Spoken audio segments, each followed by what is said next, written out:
With the delivery of the first batch of COVID-19 Pfizer vaccine doses, South Africa's vaccination program is set to get underway in a matter of weeks. So by the 17th of this month, phase 2 of the vaccination drive will be launched, targeting people aged 60 and older. In this phase, over 14 million people will be inoculated. Health Minister Dr. Zelim Kize said about 300,000 Pfizer vaccine doses will be delivered every week, bringing the total number of Pfizer doses to 4.5 million, and this is by June. In the backdrop, the Gqeberha facility, manufacturing facility that is, of the Johnson & Johnson vaccine is expected to dispatch new doses in time to start this phase 2 of the inoculation drive. For a sense of the state of readiness and many other related issues, let's bring in our guest, Chairperson of the Ministerial Advisory Council on COVID-19 vaccines, Professor Barry Schoub, who joins us now via our video link. Prof, thanks very much for your time. Always great chatting to you. Welcome back to the channel. Let me start just by plainly asking, the Pfizer doses are here. What happens next?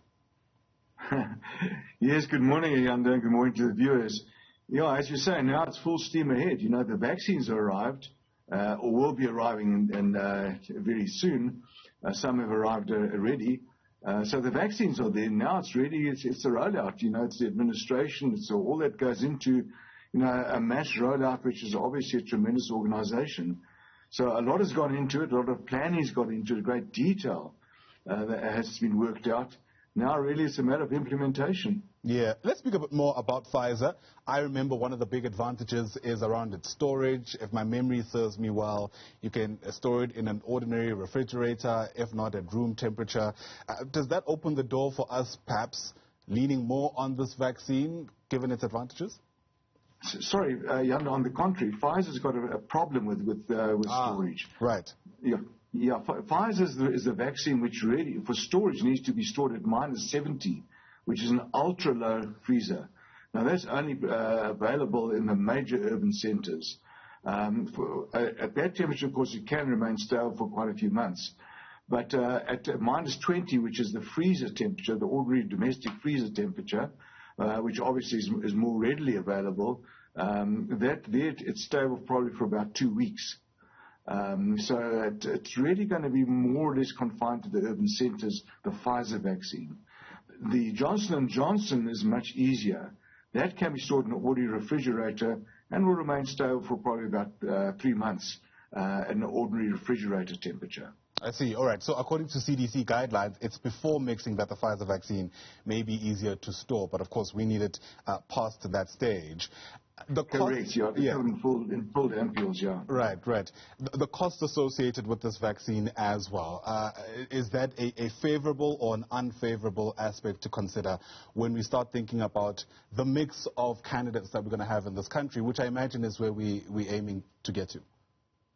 Look, I think we really need to assure our population we've got the 2 premium vaccines, particularly because of the variant which is dominant in the country, the B1.351. And these 2 vaccines, we know there's a lot of scientific evidence, there's even clinical trial data, that they will work against that dominant variant. Because this is really the kind of the overriding consideration which we had to look at in terms of vaccines. So but of course they do come at a cost. These are probably somewhat more, certainly Pfizer is the more expensive vaccine.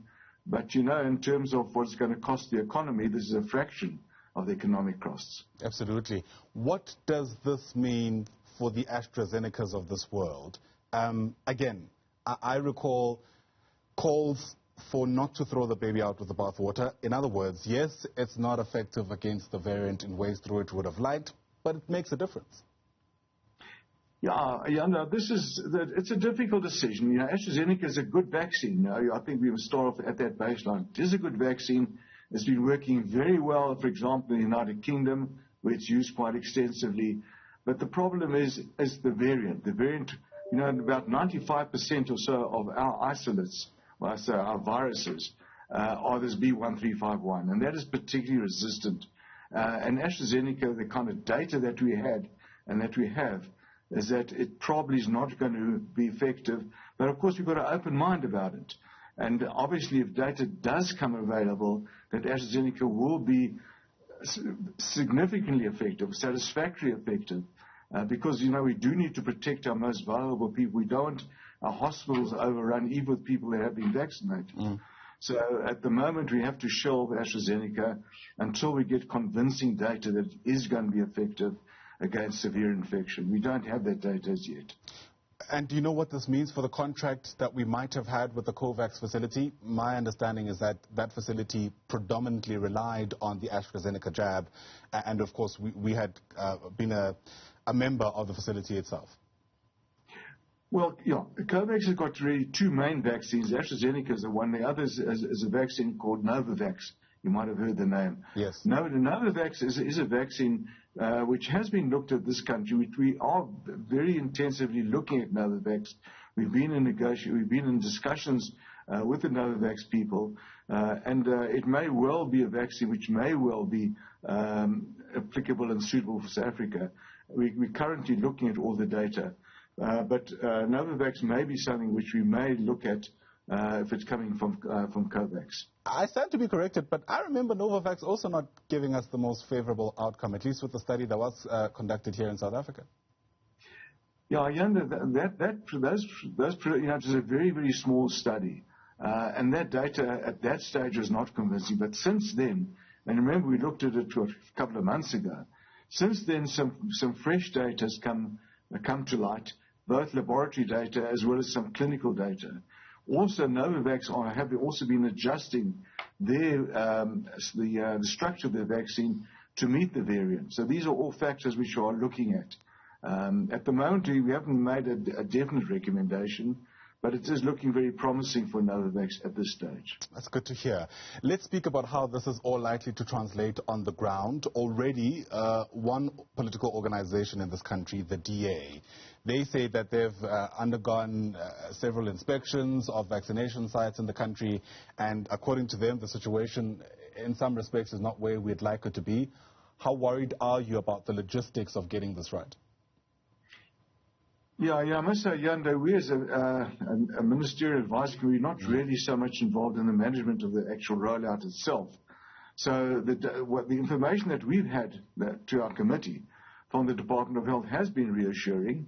I'm not sure what the findings of the DA has been, but so far what we've heard, and I guess we're not directly involved ourselves, looks pretty promising. They've certainly gone into great detail and certainly have worked it out to a particularly satisfactory way. So I think we do have some confidence, but obviously we'll have to see when the actual rollout does take place. Yeah. All right. So given your expertise, what typically should each vaccination site have as a matter of no negotiation? I imagine there needs to be consideration around the storage, obviously, and ensuring that people know how to treat each of the different vaccines. Yeah, I think you hit the nail on the head. The kind of primary consideration is the actual storage of the vaccine, and there's a whole protocol how to store vaccine, how to look at the stocking of vaccine, to avoid stockouts of vaccine, to ensure that there's adequate vaccine for people that do come, to have an adequate booking system. I think these are all the considerations which need to be taken into account, and obviously adequate training of the vaccinators themselves. Right. I have to also ask about the situation in India. Literally, to use the cliche, all eyes are watching how that country is responding to the virus. My particular concern has to do with the fact that there's now talk of multiple variants operating in that country. We know that they produce primarily the AstraZeneca vaccine through the Serum Institute of India. From what you know, what do you imagine should be the next step insofar as inoculating that country, given that that vaccine that they have might not be effective anymore? Yeah, I'm not sure. The variant which is seen to be made mainly circulating in India, what's called B1617, that seems to be somewhat less resistant than our 351 to vaccine-induced immunity and so on. But this obviously, so they obviously will need to kind of do very careful evaluation of how AstraZeneca does fare against that particular variant. So far, I've not heard information that it isn't effective. But clearly what they do need to do is obviously very extensive, very rapid, and very penetrating vaccination throughout the country. It's a major challenge because we're talking about a huge, a massive population. Right, right. And insofar as the science is concerned, are you getting a sense that we're moving fast enough to get those vaccines that can finally respond to these variants approved and eventually rolled out? Well, yeah, the information that we have got at the moment, unfortunately, is as you say, as you said just now, is rather worrying in India.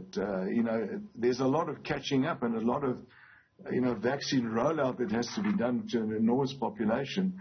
I think the kind of prime consideration is getting as much vaccine as rapidly as possible into as much of the population as possible.